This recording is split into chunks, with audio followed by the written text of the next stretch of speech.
everyone, it's Elizabeth from elpisastrology at elpisastrology.com. Thanks for joining me today. So this is my take on the July 2023 astrology. As per usual, you can listen to my take, but of course it's up to you how you interpret these energies for your life. So we have a full moon in Capricorn, a new moon in Cancer, we have a Venus retrograde starting in Leo, and we have the Sun ingressing into Leo as well this month. All right, so we start off the month with a full moon in Capricorn on the 3rd of July. It's at 11 Capricorn, 18 minutes at 4:49 a.m. Pacific Daylight Time. I really liked this, even though it's a full moon, and classically in astrology we say this is a wrapping up, it's a culmination, and it's an ending. We've got a big involvement of Jupiter here at this time. We have the moon that's trining Jupiter. We have the sun that's sextiling Jupiter. So these are just bringing in some positive energies for what? Expansion, generally speaking. It's also, our future is very much viewed by Jupiter. Jupiter can also represent things like foreign places, foreign things. So some of us may be planning travel or maybe coming to the end of travel. We have the sun, which is in Cancer, of course, because it's the opposite sign to the full moon in Capricorn, will conjunct Mercury. And so this just brings in some communications that might be very nurturing and compassionate for us. Mars will conjunct Venus. And although Mars and Venus in Leo will be in Leo together, they never actually conjunct. So I really saw this for July and August, this sort of dance of lovers, right? Because both Mars and Venus are viewed as the celestial lovers, emphasizing the whole love part of the Venus retrograde, which I'll talk about in a minute. We also have two retrograde planets, Neptune and Pluto, that will be forming a sextile. And this really speaks to us having an opportunity to see the truth of maybe some of our philosophies or beliefs that may not resonate with us as much. Now, this will continue on through some of the month as well, this particular aspect. So we can look at the whole month of July, not just the full moon and new moon with this influence, but certainly it will be adding that element to both moons. We have a wide sextile between Jupiter and Saturn. And so this also brings in this element of planning, planning for the future. Jupiter is all about looking at the future. Saturn says, let's plan. Saturn says, let's be real. Saturn also says it's time. So although you may be wrapping up some things here, you may also be making a decision to start some kind of planning process where you look at, where do I want to go in the future here? And where you want to go in the future may apply to that Venus retrograde that I'll talk about in a minute. Who do I want to love? So on the 12th and 13th of July, we have now Mercury joining both Mars and Venus in Leo. And so this just brings in potentially messages for love, maybe messages about money, maybe messages about the value of ourselves. Others may be having some thoughts about, am I really valuing myself in this relationship? Or am I really being valued in the way I make my money? So those sorts of things could be going on as well. But you may just get a direct message from, say, somebody that loves you. Or you, in turn, may tell someone that you love them. We have the new moon in Cancer coming up on the 17th of July at 24 Cancer, 56 minutes. So that's almost 25 Cancer at 11:32 a.m. Pacific Daylight Time. So happy new year to all my Cancer viewers and clients. I wish you all the best. This is your official new start to the year. Now, we have the sun and the moon that will be sextiling Uranus. And so this brings this element of excitement and surprises in a very positive way. So there may be opportunities at this new moon, especially if you've got, say, something around the 24, 25 degree mark of Cancer, that will really excite you emotionally.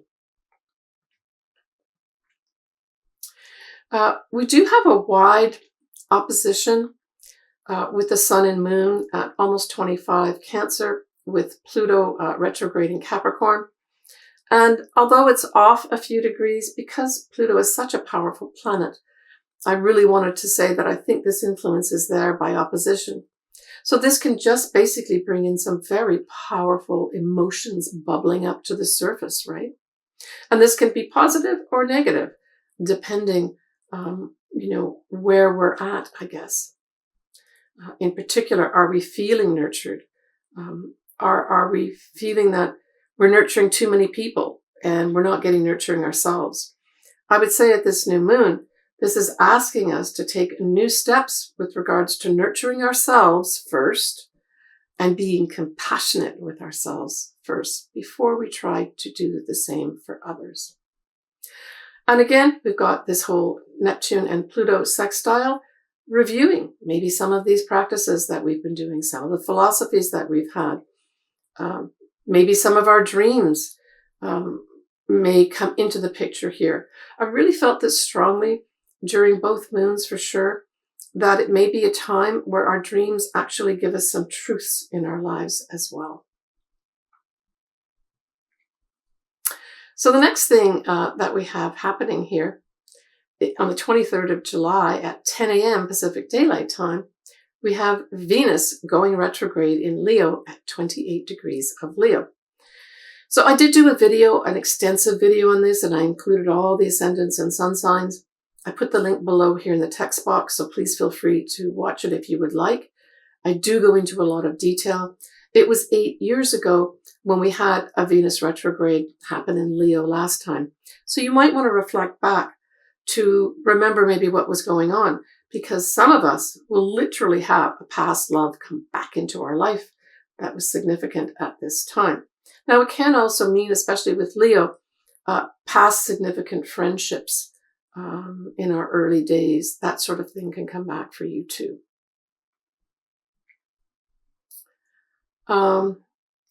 So what we have happening here is we have Mercury is widely conjuncting the Venus at this time. And Venus will continue to conjunct this because, of course, it's going to be going backwards from 28 degrees on the 10th of August and the 29th and 30th of September 2023. So note those dates, because those are the dates when more than likely you will reach out to somebody or someone will reach out to you in terms of communications of some sort, or at the very least, thoughts of love.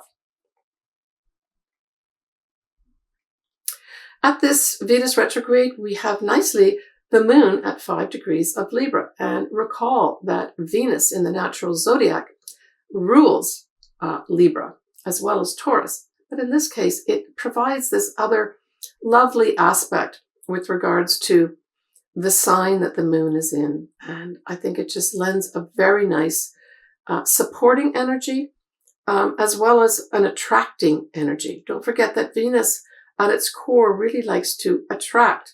Now, it attracts through what?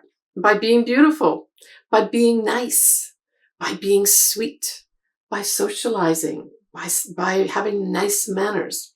So it all kind of blends in very nicely here at this time, even though we've got Venus going retrograde.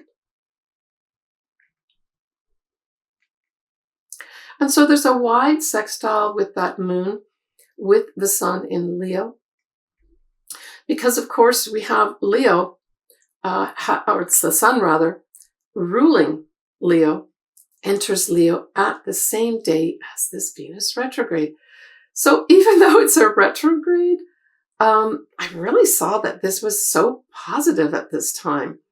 It just was a beautiful setup of energy, essentially. Anyway, I thought it was a nice start to the Venus retrograde, I guess is what I'm really saying. Again, take a look at my video that I did on this Venus retrograde, link below. Now, when we look at the Sabian symbol so we always round up when we look at what degree should we read for in the Sabian symbol book. And it is 29 degrees of Leo. And we know that that 29 degrees in any sign is kind of a culminating energy and a critical degree. And so this is also adding a big importance with regards to what? Well, it adds an importance to what do we want to love and what do we want to love us. So I guess be careful what you ask for, because this is a powerful energy at this 29 degrees of Leo. It could bring in what you want. So the image is a mermaid emerges from the sea or the waters to be reborn as a human. So if we remember some of our classic art, it depicts Venus exactly in this way, right? I thought that was very interesting how this lined up with that energy of the Venus retrograde. And so this is essentially saying, as this Venus retrograde begins, feelings become conscious form. So take care of what you wish for, especially when it relates to love. Now, I'm making this video fairly early in June. And if you're listening to it then, I would suggest that, you do some review of what do you want in love? What means something to you with regards to your love life and the person that's in it for you? And more and just as importantly, what do you feel you're going to give out? Instead of just all this big receiving thing, ask yourself what you would give out to show your love to somebody. And if you're really puzzled and you're not sure what to do with regards to this, and you don't want to get things wrong, and you might have a bit of anxiety, don't go there. I would say the easiest way is to put a vision board together. And I mean, this is something that my clients, almost all my clients, I tell them to do because it works. Put a vision board together that really says what you really value, what you really want to attract with regards to love. And put something together that displays or reinforces those feelings more than anything else. And make sure you look at that every day to remind yourself what it is, how you want to feel when you fall in love. And then you're sending that out to the universe to tell the universe how you want to feel. So that's a really good constructive way to use this Venus retrograde start and the whole Venus retrograde period itself, right? Now, the Venus retrograde officially stops the first week of September 2023, but Venus will stay in Leo as it goes direct right the way through the first week of October 2023. So this is a long period of time that we have Venus in Leo. And certainly there's other things that can be brought up, anything to do with beauty. Clothes are also put into this, clothes and fashion as well. Could have some interesting turnarounds. Again, I've got all that in my video itself. On the 26th of August, we have the Sun, which is the ruler of Leo, now conjunct that degree point, 28 degrees of Leo, that Venus went retrograde. So this is another date that may be of seminal importance for you with regards to something happening in your love life, values, value of self, but it can also have something to do with money and, of course, past significant friendships for you.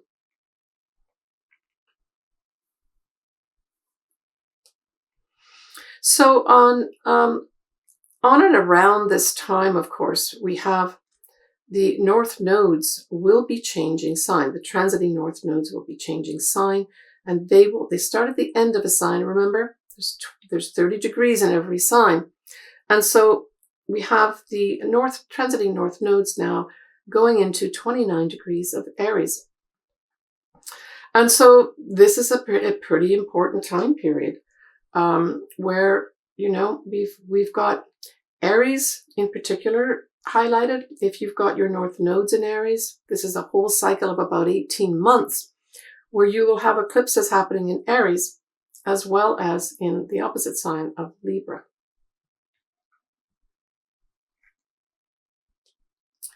All right, well, we have a little August peek for you. We have 2 full moons in August. One is in Aquarius, one is in Pisces. We have a new moon in Leo.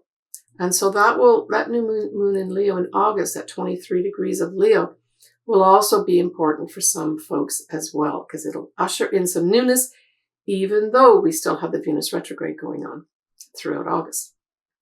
But we will have a Mercury retrograde start at this time in Virgo, and Uranus will go retrograde in August. All right, next I'm going to be covering each of your sun signs and or your ascendants.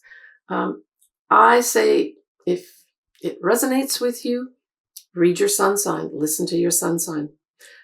My preference is for you to read for your rising or ascendant sign, because that will give you the house, and the house gives you the area of your life using whole sign houses.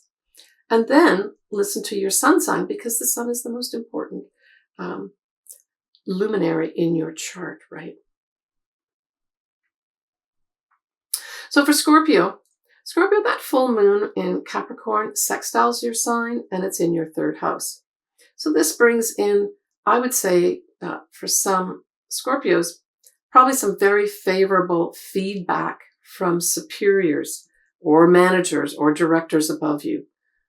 That's what I saw this really coming in for you, where maybe they give you praise for you concluding some kind of, maybe you set up some kind of structure or new system, new communication system, for instance. It can also have others, Scorpios, concluding maybe a lot of short travel that you've been doing. So the 3rd house does rule short-term travel or short distance travel. And so for some Scorpios, that may end, and it may favorably end for you because that's a sextile, or it gives you the opportunity. Do you want to stop running around the city for a while? It also can bring in opportunities if you've not been in touch with your siblings, for instance, as well as communications with regards to your neighbors. There may be some wrap up in all these areas for some reason, but it could also, the full moon can also bring a big spotlight to something, right? So there may be a spotlight brought to any or all of these areas that I'm talking about. Now, the underlying energy is going to be to do with communications, right? And there's going to be opportunities here. So this is a favorable energy for you, whatever it is that you're wrapping up or concluding at this time. It could also be a sales or commercial project that you sign off on everything, right? And you get the opportunity to do that, and that's done and dusted. When we look at the new moon in Cancer for you, Scorpio, well, that's a fellow water sign, so you know that it trines your sign. Beautiful, favorable energy at the new moon. And it's in your 9th house. The 9th house rules a lot of things, but, you know, it really rules meaning in life. And so you may get an opportunity here to have a new start, to put true meaning into your life. What might that come through? That might come through you finally publishing something. You know, that's the other thing that full moon could bring to light with the full moon in Capricorn, is that you finish off a writing project. And then at the new moon, with the 9th house being trined, you actually get to publish it.